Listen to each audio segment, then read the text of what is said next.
This is a Brooklyn News special report.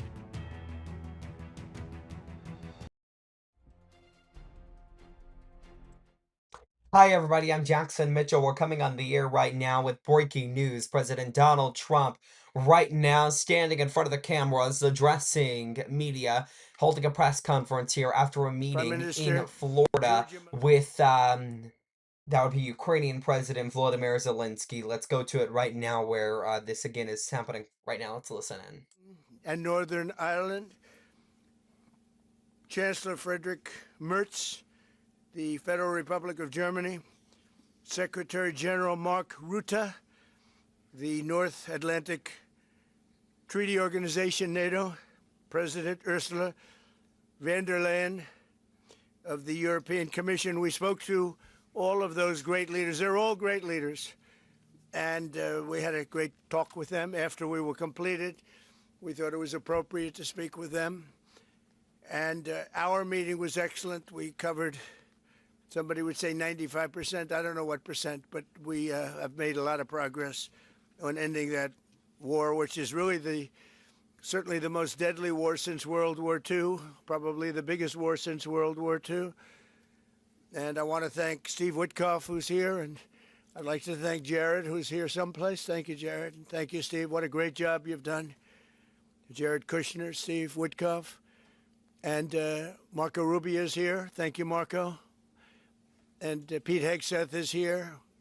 Those two people are doing an unbelievable job. And the four people on this one are doing, I don't think anybody could do it. And we'll see if it gets done, but it's very close, certainly. Nobody would even have a chance of getting it to where it is right now. Nobody would have thought that was possible.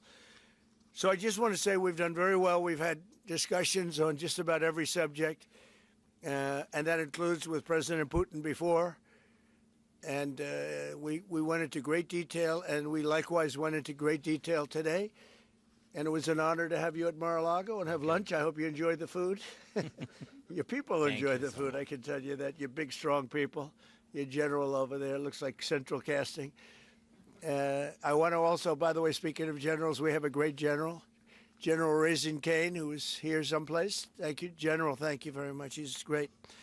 So, Mr. President, maybe you want to say a few words, and then we'll speak over the next couple of weeks. We'll speak probably quite a bit, but we'll speak tomorrow. Thank you very much. Appreciate it. Thank you so much, Mr. President. Thank you. Thank you for everything. Dear colleagues, first of all, I would like to thank President Trump for a great meeting at this amazing place in his home in Mar-a-Lago. And we had a really great discussions on all the topics, and we appreciate the progress that was made by American and Ukrainian teams in these recent weeks. Special thanks to Steve Witkoff and Jared Kushner, and thank you to for their engagement and full commitment, and also to our team, and first of all to Rustem Umerov and General Gnatov, and to all our teams. And we discussed all the aspects of the peace framework, which includes, and we have a great achievements, 20-point peace plan, 90% agreed, and U.S.-Ukraine security guarantees, 100% agreed. U.S.-Europe-Ukraine security guarantees, almost agreed. Military dimension, 100% agreed. Prosperity plan being finalized, and we also discussed the sequencing of the following actions. And we agree that security guarantees is a key milestone in achieving lasting peace, and our teams will continue working on all aspects. We also had a joint productive call with European leaders, like President Trump said already, and a lot of leaders, including NATO and EU. And we agreed that our teams will meet in upcoming weeks to finalize all discussed matters, and we agreed with President Trump that he will host us, and maybe in Washington, European leaders and Ukrainian delegation, yes, in January. And Ukraine is ready for peace. And once again, would like to thank President Trump for a warm welcome and substantial discussion. Thank you, Mr. President. Thank you very much. Thank you so much, Mr. President. Any questions, please?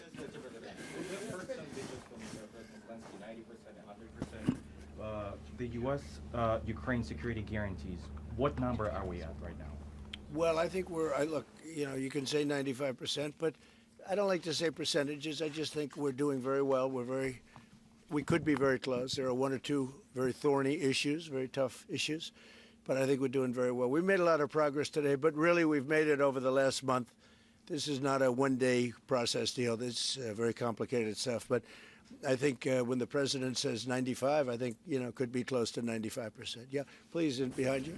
Mr. President, have you agreed on the so-called free trade zone on Donbass? How to separate the sites? How to make the separation line? Who will be responsible? The word for agreed that? is too strong. I would say not agreed, but we're getting closer to an agreement on that, and that's a big issue. Certainly, that's one of the big issues, and I think we're closer than we were. Probably it's unresolved, but it's getting a lot closer. That's a very tough issue, but one that I think will get resolved. Yeah, please.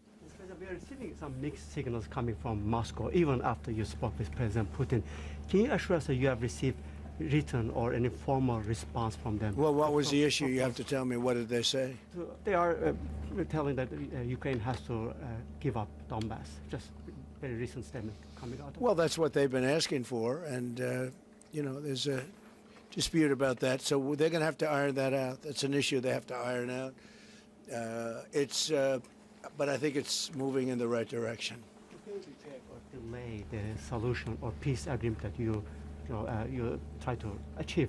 If something doesn't happen, you mean if something doesn't happen? Yeah, go ahead. May I ask? No, go ahead. You're going to finish your question. Will there be any step that the United States be prepared? Well, we'll see. Look, we'll see. But I don't want to talk about that because I think we're getting pretty close. Yes, please. May I ask the President of Ukraine Please. about territorial question. Mr. President, what is your take on Donbas status? Are you prepared to see it as a free economic or demilitarized zone? No, we spoke about 20 points planned, and I'm happy that really our team's very close to results. And I agree with President Trump that our teams work not one day and not one week, more than 1 month, beginning from Geneva, then 2 meetings in Miami, then we had Berlin, and now we have Mar-a-Lago. So this is a very difficult question. You know our position, so it's, we have to respect our law and our people. We respect the territory which we control. And of course, our attitude is very clear. That's why President Trump said this is a very tough question. And of course, we have with Russians different positions on it. Have you discussed referendum about? No, when we speak about referendum, we spoke that it's one of the key. We can have referendum on any kind of points of this plan. I said that we can use referendum like for the plan, or we cannot use referendum. It's one of the key. We can use, this possibility of parliament to vote according to the law or to have referendum. It doesn't matter. This referendum, if the plan will be very difficult for our society, very difficult, of course our society has to choose and has to vote because it's their land, the land not of one person, it's the land of our nation for a lot of generations. They'll probably have to get their plan approved by Parliament or by referendum of the people. You would think that they want, I know they had a poll that it's 91% in favor of ending this war, so they want to end it like everybody wants. Russia wants it ended, everybody wants it ended, and we want it ended. I want it ended because I don't want to see so many people dying. We're losing massive numbers of people, the biggest by far since World War II. So we want to see it ended, absolutely. President Yes. Trump, you said at the top that you plan to speak again tomorrow. Is that correct? I might. It depends on what happens tomorrow. If there's an additional something to add, otherwise there's no reason to. We're in the process. Jared and Steve are working very hard to get something done, and if there's something that comes up, I'd speak, but otherwise I don't think there's any reason to. In your mind, sir, what are the thorniest issues still unresolved after the? Well, I think the land you're talking about, some of that land has been taken.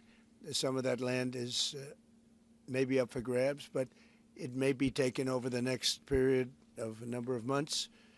And are you better off making a deal now? Look, let me tell you, they have been very brave. They fought very hard and continue to fight very hard and do tremendous damage. But Russia would like to see it end, and Ukraine would like to see it. And I think it's time to end. And a lot of very brave people, a lot of people that are dead right now, unfortunately, because I've said, and nobody's disputed it, that if the election weren't rigged and stolen, 2020, you wouldn't have had this war. It would have never happened. And it didn't happen for 4 years. Never was even thought to happen. And I spoke with President Putin. I got along with him very well, despite the Russia hoax, which was a total hoax. He used to say, what is going on over there? But it was a total hoax, as he knew and as I knew. But I spoke to him, and we'd talk about Ukraine. I've said it before. It was the apple of his eye, but he wasn't going to do anything about it. He didn't do anything about it until I was gone, and then a lot of really bad statements were made by people, by a lot of people, I guess, but by a certain president that we had who was a disaster. Yes? Do you anticipate going to Ukraine if you can get to an agreement? And I know I'd you have no said problem earlier, with doing it. You know, I have no problem with doing it. We don't anticipate it. Would like to get the deal done and not necessarily have to go. I've offered to go and speak to their parliament. And, you know, if that would help, I don't know if that would help. I think it would probably help, but I don't even know if that's... You're welcome. Yeah, no, I know. Always. So I'm not sure that it would be really necessary, but if it would help save 25,000 lives a month or whatever it may be, I would certainly be willing to do that. Yeah, please. No, behind you. Thank you, Mr. President. And how about Where are you from? from Ukraine? Good, I had a feeling. Public broadcaster. Good. And how about Zaporizhzhia nuclear plant? Have you discussed this question? On what? Zaporizhzhia nuclear plant. Yeah, we discussed that at length today. As you know, it's in pretty good shape. It can start up immediately, almost immediately. And it's one of the things I discussed with President Putin. And they were talking about the nuclear plant. That's probably the biggest in the world, just about the biggest anywhere in the world. Can you believe that? And President Putin's actually working with Ukraine on getting it open. He's been very good in that sense. He wants to see that open. And he hasn't hit it with missiles, hasn't hit it with anything. It's a big danger to do that for everybody. But they're working together to try and get it. It can open very quickly. It's in pretty good shape. And the people there have been there for years. The people there running it. You know, they have 5,000 people in that plant. Can you believe it? I learned that today. 5,000 people. It's the biggest plant of its kind in the world. And they're working together to get it open. They could maybe get it open quickly. That's a big step when he's not bombing that plant. It's a big step. you in the readout from Moscow, they talked about the creation of some working groups that Yes. would be set. Can you tell us about what those working groups Sure. would entail? And also, if you wouldn't mind, what is the message that you will give to Putin when you speak to him after your meeting? So here? the working group is going to be composed of Steve Witkoff, Jared Kushner, General Raisin Kane, Marco Rubio, and a few other people that we're going to be putting onto it. I think Pete Hegseth should be in that working group. He knows the territory very well. He's been fantastic at what he's doing. And they may add one or two people. And likewise, Ukraine's going to have some very good people that were at lunch today that enjoyed the lunch today a lot, more than they thought, right? But do you want to say who may be on your working group? Yeah, we now, as I said, that we work with Steve and Jared. We worked our Rustem Umerov and also Deputy Minister Gislitz and also General Ignatov, and they will continue work in this group. And of course, if we will go further, and I hope that really we will have decisions in January, as I said, about all these documents, 6 documents, and of course, we will continue work on this, so they know what to do. Yes. And that working group, by the way, importantly, will also then be working with Russia, okay? Because to work with ourselves doesn't really solve much of a problem. So they'll be working with Russia. Yeah, please. Mr. President, you said this morning you weren't a deadline guy. How long do you think it'll take to get this last little bit, as you say, finished? What are we talking So about? if it went really well, you know, maybe a few weeks. And if it went poorly, longer. And if it went really poorly, it's not going to happen. That would be a shame. There's that chance also. You know, it's possible it doesn't happen. But, you know, in a few weeks we will know one way or the other, I think. But if it went really well, but it could also go poorly. I mean, you know, we could have something where one item that you're not thinking about as a big item breaks it up. Look, it's been a very difficult negotiation, very detailed It's funny, I settled 8 wars. Some were going on for 35 years. And we got them settled in a couple of days. Some of them, one was going on for 37 years. I settled it in 1 day. But this is a very complex one. What the bad No, I think we'll get it done. I don't want to say when, but I think we're going to get it done. Yes, ma'am. Mr. President, you in the past have suggested a trilateral meeting between both Presidents Putin and Zelenskyy. Is Right. that something that is also on the docket? I see that happening, sure, at the right time. I saw a very interesting President Putin today. I mean, he wants to see it happen. He wants to see it. He told me very strongly. I believe him. Don't forget, we went through the Russia hoax together. And he'd call me, I'd call him, I'd say, can you believe the stuff that they're making up? And it turned out we were right. They made it all up. And despite that, we didn't get into wars and we didn't get into problems, but we weren't able to trade very much or any of that, which was a shame because, you know, a lot of success could have been had by trading with Russia. They have great land, great minerals and other things, and we have things that they want very badly. But the Russia hoax, which was a terrible, made-up, fictional thing by Crooked Hillary and by Adam Shifty Schiff and bad people, sick people. They made it up. It was all a made-up hoax.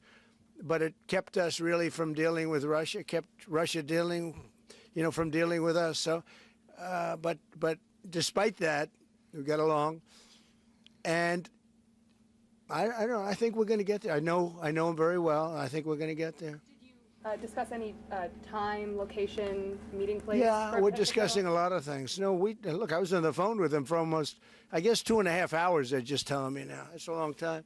We discussed a lot of things. We didn't talk about the weather. We weren't talking about what a beautiful day it is in Palm Beach, Florida. Yes. Trump, President Zelenskyy mentioned maybe a meeting with European leaders back in Washington. Would that be in the next few weeks? Well, in Washington or someplace, yeah. These leaders that I just read, these are great people. You know, they've spent a lot of money on helping Ukraine. And look, they're doing it for themselves also, meaning their country, because Ukraine's a very important country for them in particular. For us, it's very important. To me, it's the lives. You know, we're thousands and thousands of miles. We're protected by a thing called the Atlantic Ocean and lots of other places, to be honest. And they're not, you know, they're right there. But we're working together with them as we should be. But I'm doing it to save lives. You know, we're not spending any money. Biden gave $350 billion away. And the president was nice enough to give us a contract to take out rare earth and things. So we'll see how that all works out. We have a contract, but we appreciated that. He was very good. But we'll see how that works out. But if you think about it, we're going to have. I really believe we're probably, Mr. President, by far closer than ever before with both parties. We had some times when he was close and President Putin wasn't. Then when President Putin was close and he wasn't. You saw that in the White House. But I think they both want to see it happen. In your conversation with... You're saying that you've said multiple times that you want to stop the killing. And nearly 100 American citizens died in Ukraine on the battlefield. Yeah. What's your message to their families whose loved ones died fighting for you? Well, look, I mean, the message is so obvious. It's what a shame. They died in a foreign country. And some are celebrated people. They're very celebrated. But so sad that a thing like that would happen. Yes, ma'am. Obviously, security is a major issue for the Ukrainians. Right. Did you offer any promises, any assurances today? Well, I did. We want to work with Europe, and Europe is going to take over a big part of it, as you can imagine. You know, they're right there. But we're going to help Europe 100%, like they'd help us. Yes, ma'am, you were going to say something? Yeah, I was just going to ask, when your conversation... Who are you with? Andrea Shala with Reuters. That's what I thought. Yeah. So in your conversation with President Putin, did you discuss what responsibility Russia will have for any kind of reconstruction of Ukraine post an agreement? I did. They're going to be helping. Russia's going to be helping. Russia wants to see Ukraine succeed. Once, it sounds a little strange, but I was explaining to the president, President Putin was very generous in his feeling toward Ukraine succeeding, including supplying energy, electricity, and other things at very low prices. So a lot of good things came out of that call today. But they were in the works for 2 weeks with Steve and with Jared and Marco and everybody. Did Russia agree, or did Putin agree to a ceasefire to allow a referendum to take Not a place? ceasefire, and that's one of the points that we're working on right now. No, not a ceasefire. He feels that, look, you know, they're fighting and to stop, and then if they have to start again, which is a possibility, he doesn't want to be in that position. I understand that position. The president feels strongly about that or something, but I think we're finding ways that we can get around that. But I understand President Putin from that standpoint. You know, you have to understand the other side. And, you know, I'm on the side of peace. I'm on the side of stopping the war. So, but I think that's a problem that's going to get solved, yeah. Would people who live outside of Ukrainians who fled during the war be allowed to participate in the referendum? What do you mean, people where live? The people that left. refugees So who the fled people to we have, Poland and Germany. if we speak about the people who are abroad, who are not on the territory of Ukraine, you mean that in Poland, in Germany, we have millions of people. Yeah, they have a referendum in the same of elections, in the same way how people come and vote. They have rights for this, and of course they have to come. That's why if we will come to referendum, yes, if we will come to such decision, people need infrastructure for this, and it's not simple. And that's why we spoke about it. It can't be in one day, very quickly. It's difficult because we need infrastructure. When you have millions of people, you have to build it in Europe, mostly in Europe for today. President Trump, I know you sound an optimistic note here, but what happens in a few weeks if things sputter? What are you prepared to do? They keep fighting, and they keep dying. No good. But if things don't happen, they keep fighting, and they keep dying. And we don't want that to happen. He doesn't want it to happen. President Putin doesn't want it to happen either. Okay? Thank you very much, everybody. Thank you. Appreciate it. Great. Thank you. Thank you, sir. And thanks for lunch. I don't know. Was it a good lunch? Yes, sir. There's no lunch. He walked in. He said, "This place is gorgeous." I don't think he wants to go to the White House anymore. That's the problem. I'm ready to go to the White House. I know. It is. The White House is a very special place, and so is this. I hope you enjoyed it. Thank you very much. So much. Thank you, sir. Thank you, sir. Thank you. Thank you, everybody. Good question. President Donald Trump, Thank you very much. Ukrainian President Vladimir Zelenskyy. Sorry, I was going to see if we got something, maybe another comment out of the two. Doesn't appear so. You heard a member of the press saying thank you for lunch. If you remember, we've been on the air now 3 times. The second time we came on the air, the press had been ushered into this room where the two were meeting, where the two delegations were meeting. Then they were asked, do they want lunch? A member of the press said yes. Then they had lunch. I think they just weren't supposed to be in that room that they were led to. And then now we're here and we got this press conference from the two. Donald Trump saying maybe they're not in a full agreement here, but closer in discussions to end the war is what my takeaway would be. Because when he was kind of asked a question on, do you agree what Ukrainian President Volodymyr Zelensky was saying there, that there is an agreement, President Trump says, I wouldn't say there's a complete and full and entire agreement that we agree with everything there, but there is more of an understanding kind of where the two sides stand right now. That would at least be my takeaway from this meeting. The president also saying there, let me turn this down, sorry. The president, Volodymyr Zelenskyy, I should say, also saying they're going to kind of have two groups together. Trump went through who his would be, of course, Jared Kushner and Steve Witkoff. And then Ukrainian President Zelensky went through a few of his as well. So a mention of a trilateral meeting was brought up, but the President Trump, has mentioned it multiple times now between, of course, Ukrainian president, the U.S. president, and the Russian president, so Putin, Trump, Zelensky. Nothing that we have seen this far. I would be extremely surprised to see it. Of course, if we do, we'll be on the air for it. I'll promise you that.